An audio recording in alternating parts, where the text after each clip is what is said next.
You will recall that when the planned redundancies became necessary as the result of the discouraging trading figures shown by this small firm, you personally tutored me to the task of speaking to those who were to be asked to leave. It was suggested to me that if they were asked to resign in order to avoid the unpleasantness of being given their cards, it might be unnecessary for the firm to offer any compensation. Having glanced through my staff sheets, you underlined the names of 4 people, the first being that of my clerical assistant, W.S. Singlebury. Your actual words to me were that he seems fairly old and could probably be frightened into taking a powder. You were speaking to me, I believe, in your democratic style. Now, from this point on, I feel able to write more freely, it being well understood at office managerial level that you never read more than the first 2 sentences of any given report. You believe that anything which cannot be put into 2 sentences is not worth attending to, a piece of wisdom which you, I think, attribute to the late Lord Beaverbrook. As I question whether you have ever actually seen Singlebury, with whom this report is mainly concerned, it may be helpful to describe him. He worked for the company for more years than myself, and his attendance record was excellent. On Mondays, Wednesdays, and Fridays, he wore a blue suit and a knitted green garment with a front zip. On Tuesdays and Thursdays, he wore a pair of grey trousers of man-made material, which he called my flannels, and a fawn cardigan. The cardigan was omitted in the summer. He had, however, one distinguishing feature: very light blue eyes, which wore a defensive expression, as though constantly apologising for something which he felt guilty about, but which he could not put right. I mean, the fact is that Singlebury was getting old. He had no wife or dependents and was by no means a communicative man. His room is, or was, a kind of cubbyhole adjoining mine. You have to go through it to get into my room, and it was always kept very neat. About his things, in fact, he did show some emotion. They had to be ranged in a certain pattern in respect to his in and out trays, and Singlebury stayed behind for 2 or 3 minutes every evening to do this.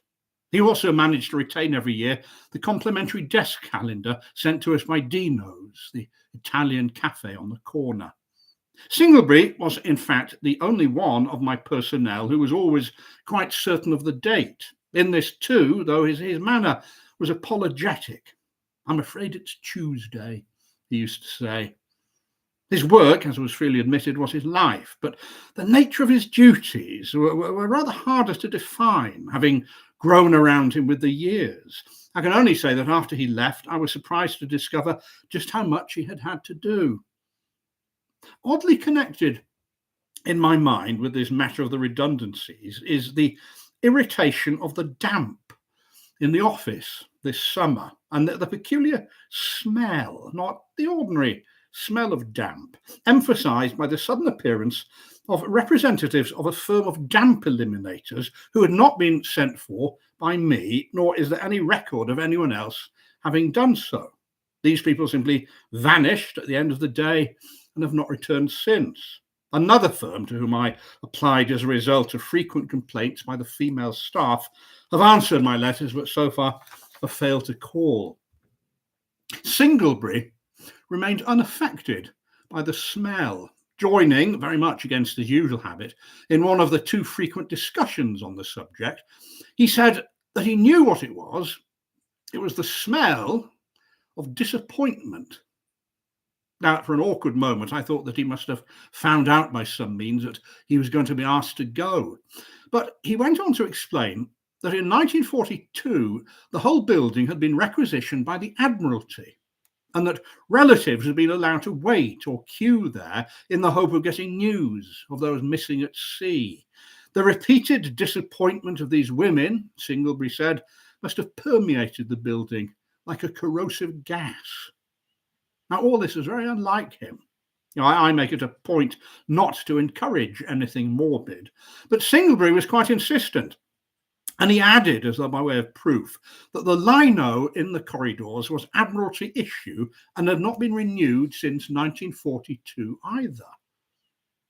And I was astonished to realise that he had been working in the building for so many years before the present tenancy.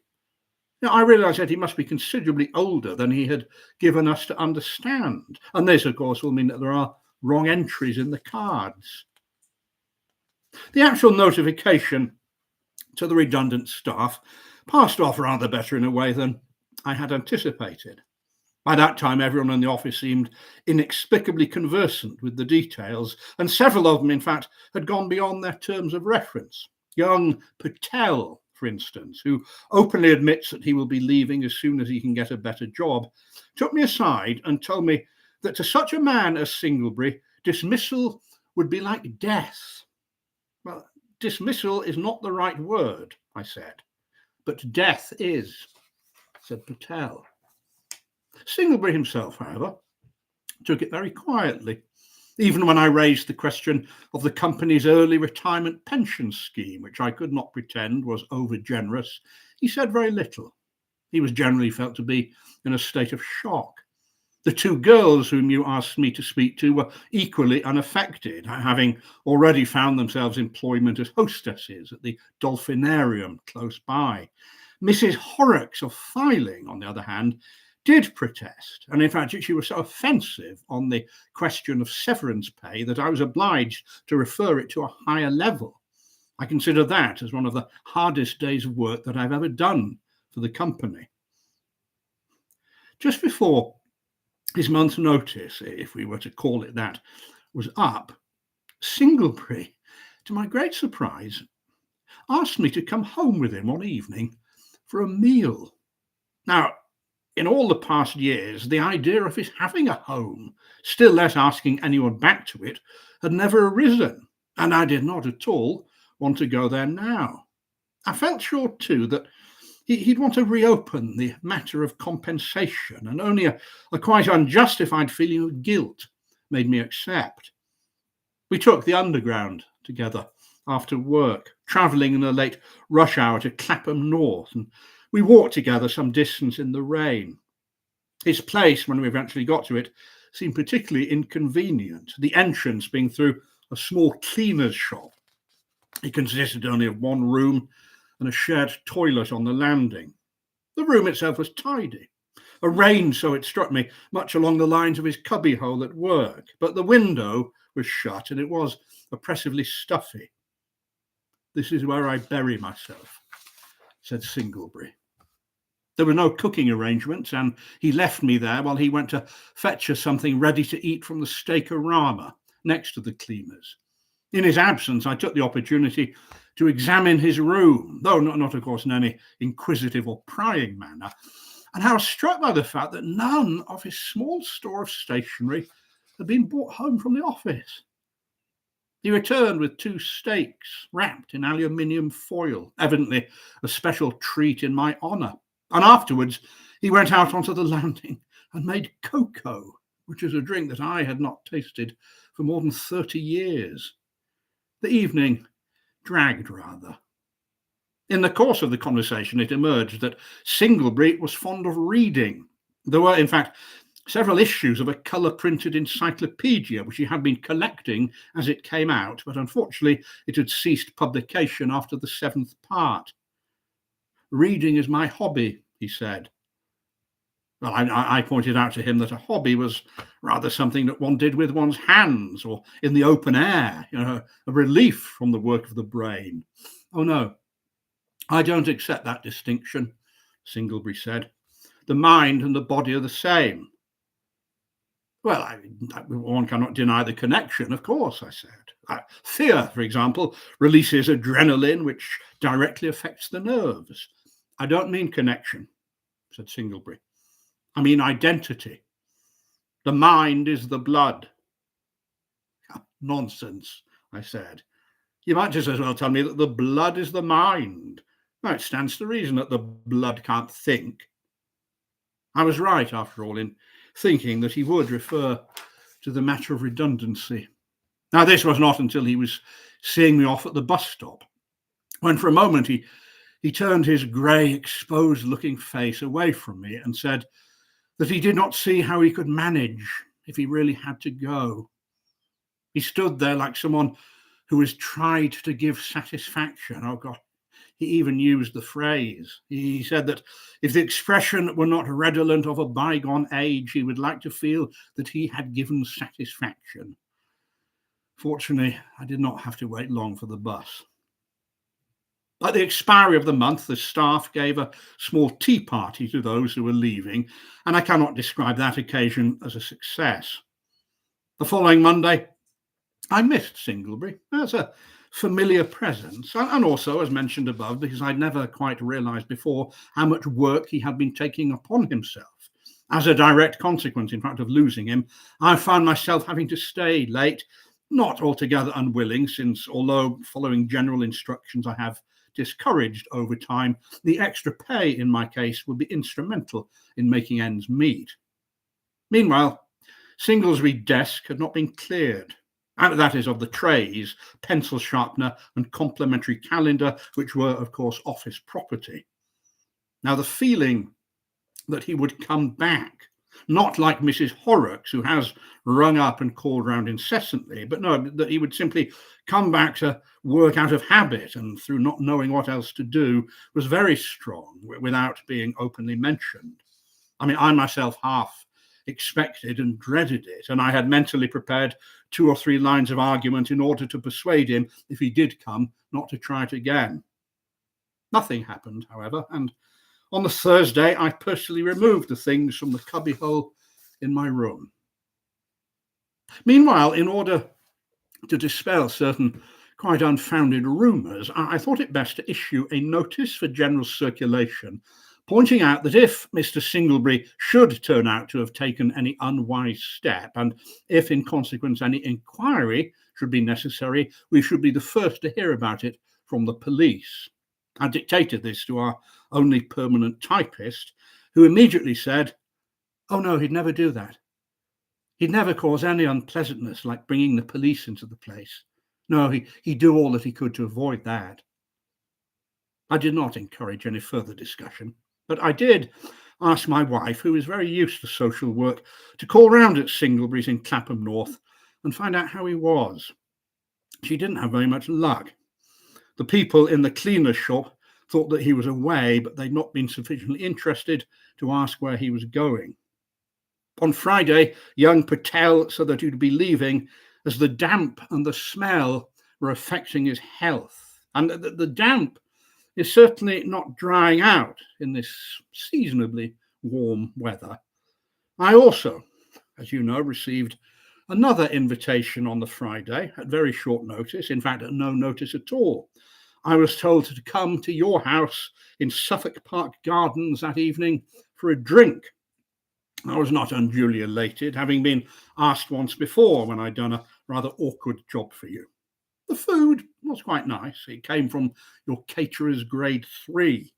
I spent most of the evening talking to Ted Hollow, one of the area sales managers. I did not expect to be introduced to your wife, nor was I. Towards the end of the evening, you spoke to me for 3 minutes in the small room with a green marble floor and matching wallpaper which leads to the ground floor toilets. You asked me if everything was all right, to which I replied, "All right for whom?" You said that nobody's fault was nobody's funeral. Passing on to the wash basins, you told me with seeming cordiality to be careful and watch it when I had mixed my drinks. Now, I would describe my feeling at this point as resentment, and I cannot identify exactly the moment when that resentment passed into unease. I do know that I was acutely uneasy as I crossed the hall and saw 2 of your domestic staff, a man and a woman, holding my coat, which I had left in the lobby, and apparently trying to brush it. Now, your domestic staff all appear to be of foreign extraction, and I personally feel sorry for them, and I do not grudge them a smile at their oddly assorted guests. But then I saw that they weren't smiling at my coat, but that they seemed to be examining their fingers and then looking at me earnestly and silently, and that the collar or shoulders of my coat was covered with blood. As I came up to them, although they were still both absolutely silent, the illusion or impression passed, and I put on my coat and I left the house in what I hope was a normal manner. And I now come to the present time. The feeling of uneasiness which I have described as making itself felt in your house has not diminished during this past weekend. And partly to take my mind off it, and partly for the reasons that I have given, I decided to work overtime tonight, Monday the 23rd. Now, this is in spite of the fact that the damp smell has almost become a stench, as of something putrid, which must have affected my nerves to some extent, because when I went out to get something to eat at Dino's, I left the lights on, both in my own office and in the entrance hall. And I mean that for the first time since I began to work for this company, I left the lights on deliberately. As I walked to the corner, I looked back and I saw the two solitary lights looking somewhat forlorn in contrast to the glitter of the Arab-American Mutual Loan Corporation opposite. After my meal, I felt absolutely reluctant to go back to the building, and I wished then that I had not given way to the impulse to leave the lights on. But since I had done so, and since they must be turned off, I had no choice. As I stood in the empty hallway, I could hear the numerous creakings, settlings, and faint tickings of an old building, possibly associated with the plumbing system. The lift, for reasons of economy, do not operate after 6:30 p.m, and so I began to walk up the stairs. After one flight, I felt a strong creeping tension in the nerves of the back, such as any of us feel when there is danger from behind. One might say that the body was thinking for itself on these occasions. I did not look round, but simply continued upwards as rapidly as I could. At the third floor, I paused, and I could hear footsteps coming patiently up behind me. Now, this was not a surprise. I had been expecting them all evening. Just at the door of my office, or rather the door of the cubbyhole, for I have to pass through that, I turned and I saw at the end of the dim corridor what I had also expected.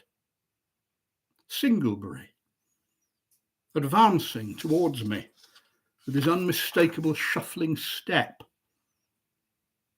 Now, my first reaction was a kind of bewilderment as to why he, who had been always such an excellent timekeeper, so regular day by day, should suddenly become a creature of the night. He was wearing his blue suit. This I could make out by its familiar outline. But it was not until he came halfway down the corridor towards me and reached the patch of light falling through the window from the street that I saw that he was not himself. I mean that his head was nodding, or rather swiveling irregularly from side to side. It crossed my mind that he might be drunk. Now, I had never known Singlebury drunk, or indeed seen him take anything to drink, even at the office Christmas party, but one cannot estimate the effect that trouble will have upon a man. I began to think what steps I should take in this situation. I turned on the light in the cubbyhole as I went through, and I waited at the entrance of my own office. As Singlebury appeared in the outer doorway, I saw that I had not been correct about the reason for this odd movement of his head. His throat was cut from ear to ear, so that the head was in fact nearly severed from the shoulders. And it was this which had given the impression of nodding, or rather lolling. As he walked into his cubbyhole, Singlebury raised both hands and tried to steady the head, as though conscious that something was wrong. His eyes were thickly filmed over, as one sees in the carcasses in a butcher's shop.